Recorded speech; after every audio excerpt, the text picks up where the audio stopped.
Nordicus. 안녕하십니까, 로입니다.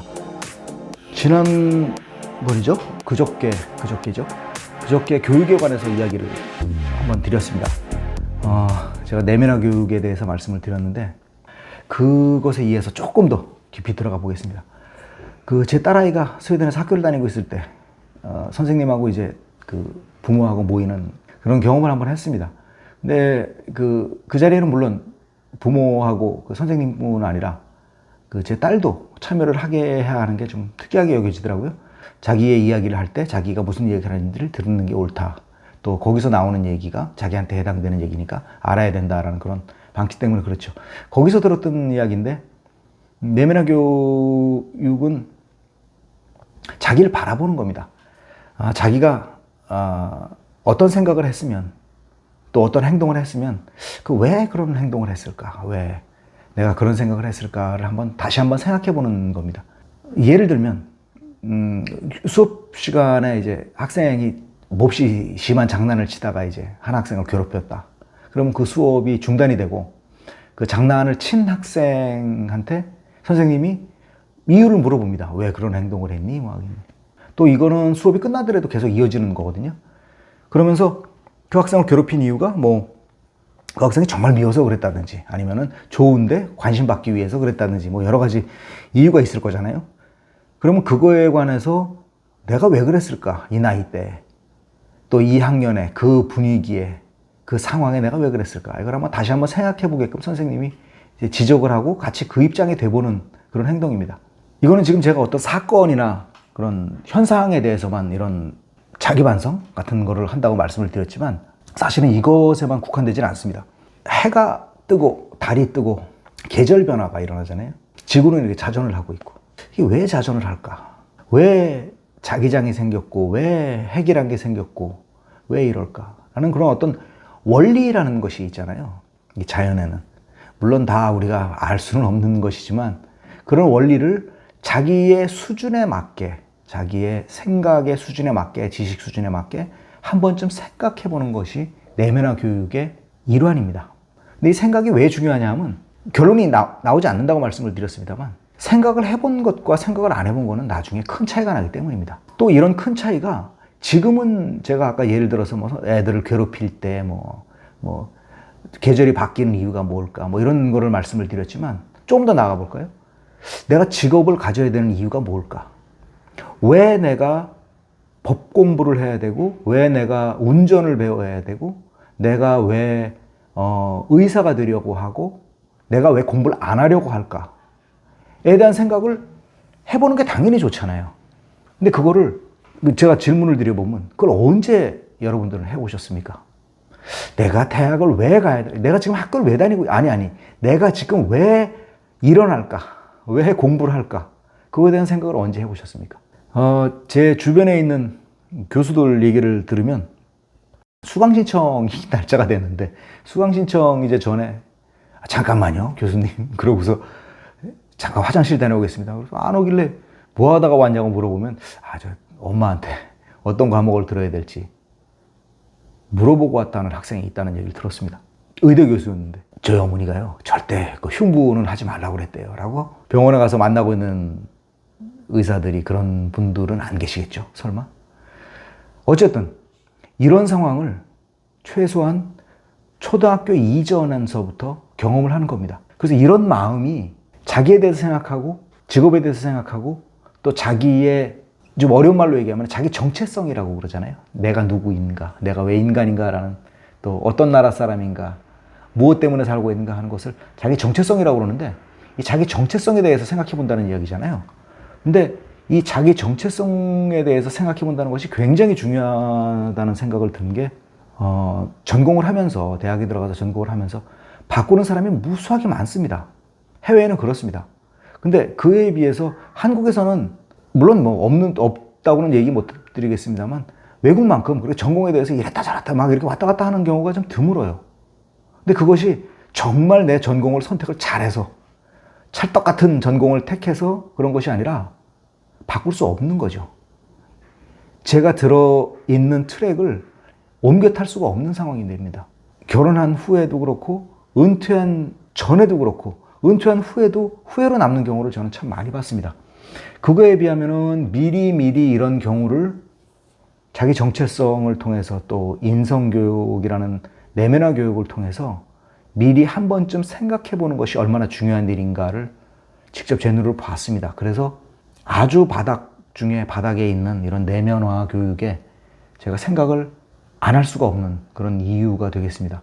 자기 정체성이라는 얘기가 나온 김에 자기 정체성이 나오고 나면은 내가 누구인가 그 이름이 있잖아요. 이름. 우리는 뭐 성 하나 이름 땡땡 이렇게 해서 아무개 땡땡 이렇게 이어지잖아요.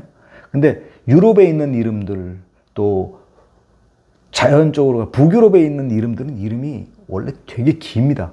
그 농담 삼아 이야기하지만 그 삐삐라는 그 어린이 드라마가 있었죠. 몇십 년 전 건데 드라마의 그 이름은 13개의 단어로 이어져 있는 그런 이름입니다.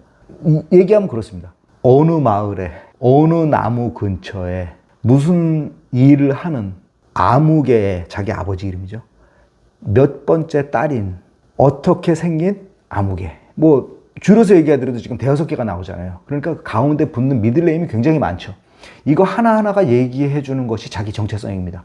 이 자기 정체성이라는 것이 자기가 생각한 그 결과가 자기가 자기를 다 바라봤을 때의 결과가 자랑스럽거나 그야말로 만족스러운 결과였으면 기억을 하겠지만 그렇지 않은 경우가 많기 때문에 이거에 대해서 기억을 하질 않으려고 그러고 오히려 생각조차 안 하려고 그러는 것이 아닌가라는 생각을 하고 있습니다. 근데 이것이 이렇게 숨기고 자기 스스로를 속인다고 해서 영원히 감춰질 수 있는 것이 아니라 어느 순간에는 자기 평생 반드시 나온다는 것을 안다면 미리미리 한 번쯤 정체성 확립이라고 그러나요? 어려운 말인데 자기 정체성을 한 번쯤 생각해 보는 것이 좋을 것 같다는 생각이 듭니다. 또 그것이 사회하고 맞아 들어가야 됩니다. 예를 들어보면은 사회에서 어떤 사회는 사냥꾼이 굉장히 막 그냥 존경을 받는 사회고 또 기술자가 이제 하대를 받는 그런 사회라고 그럴 경우에는 기술자 출신에 있는 사람들은 자기의 직업을 자랑스럽게 여기지 않겠죠. 하지만 어떤 사회에서 기술자라든지 사냥꾼이라든지 아니면은 뭐 전기 엔지니어라든지가 어떤 그 비중의 차이 없이 사람이 할 수 있는 그런 직업 중에 하나다라는 그런 평등한 인식이 깔려있는 사회에서는 존귀라는 그런 개념이 존재하기가 쉽지가 않겠죠. 그러니까 이건 사회하고 맞물려야 되는 것도 물론 굉장히 중요한 이야기가 되겠습니다만 그렇지 않더라도 자기가 무슨 좋아하는 일이 있을 때 이런 거는 어때요? 이런 거를 난 좋아요. 라고 제일 가까운 사람인 부모한테 물어볼 테고요. 그 부모는 그거에 대해서 자기가 가지고 있는 한의 정보의 한도 내에서 이렇다고 얘기를 해줄 테고 또 그것이 대답이 이제 옳은 자기가 생각하는 그런 긍정적인 생각이 들었을 경우에는 선생님한테 물어볼 테고요. 그 선생님이 오는 답은 부모님으로부터 받은 답보다 조금 더 전문적인 답이 될 테죠. 그러고 나면 이것이 방학이라든지 아니면은 초등학교 4학년, 5학년 무렵을 거치면서 이제 직업 체험이라든지 이런 활동을 통해 가지고 직접 직업을 알아볼 수가 있게 되잖아요. 그러면 이것이 첫 번째 자기 일의 가치에 대해서 생각을 해보고 직업에 대해서 생각을 해보는 직업 교육의 첫 번째 단계가 되는 겁니다. 그러다가 이게 중학교로 발전되면서 인턴십이라는 걸 하게 되고 고등학교로 내면서 방학을 통해 가지고 이제 직접 체험 그 당시는 이제 체험이 아니죠. 인턴이니까 직접 일을 해보게 되는 거고 그 일을 하면서 만족을 했을 경우 불만족을 했을 경우 무엇이 필요하다고 여겼을 경우 대학의 그 학위라든지 아니면 대학의 지식이 필요하다고 여겼을 경우 그럴 경우에는 대학을 진학을 하게 되는 거고 그렇기 때문에 대학에 진학이 이루어지고 대학을 왜 가는 거에 대한 확립이 서지고 하는 그 자기 인생의 가치가 쭉 어떤 다리같이 이어지는 것이라고 생각을 합니다.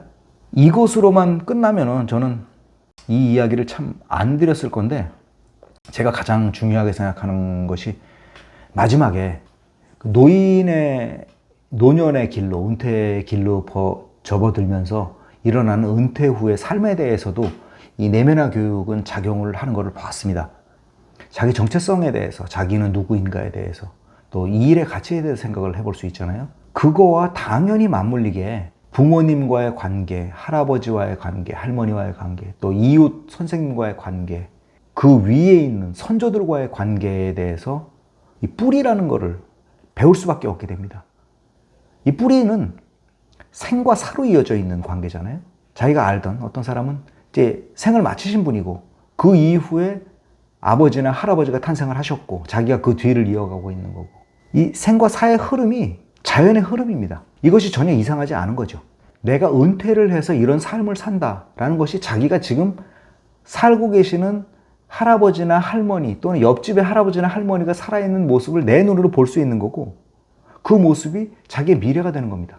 그 사람을 제가 존경을 하든 안 하든, 그 사람이 부자였든 부자가 아니었든, 내가 생각하고 있는 직업을 평생 가지고 있던 사람이 은퇴해서 살아가고 있는 모습을 내가 내 눈으로 보는 거고요. 내가 내 앞에 30년, 더 나아가 50년 후의 미래를 직접 경험할 수 있는 겁니다. 이런 시점에서 내가 나이 들어가면 어떡하나, 늙어서 어떡할까, 은퇴하면 나는 어떻게 살 수 있을까에 대한 고민을 할 시간이 굉장히, 없진 않겠습니다만 굉장히 줄어들죠. 낭비가 없는 겁니다. 미리 대비라는 것보다 미리 한 번쯤 생각해 본 문화였고요. 또 그거에 대한 뒷받침을 사회가 하고 있기 때문에 같이 맞물릴 수 있다고 생각을 하는 겁니다. 지금 노년이 되신 분들, 또 노년이 되실 저를 포함한 분들이 어렸을 때, 젊었을 때 이런 생각을 할 만한 여유가 없는 나라였었죠. 하지만 지금에 자라나고 있는 10대나 20대, 넓게 포함하면 30대를 포함을 한다고 그러면 이분들이 이제 노년의 시대로 들어갈 30년 후가 되면은 조금 더 여유가 생기지 않을까라는 그런 희망을 가지고 제가 말씀을 한번 드려봤습니다.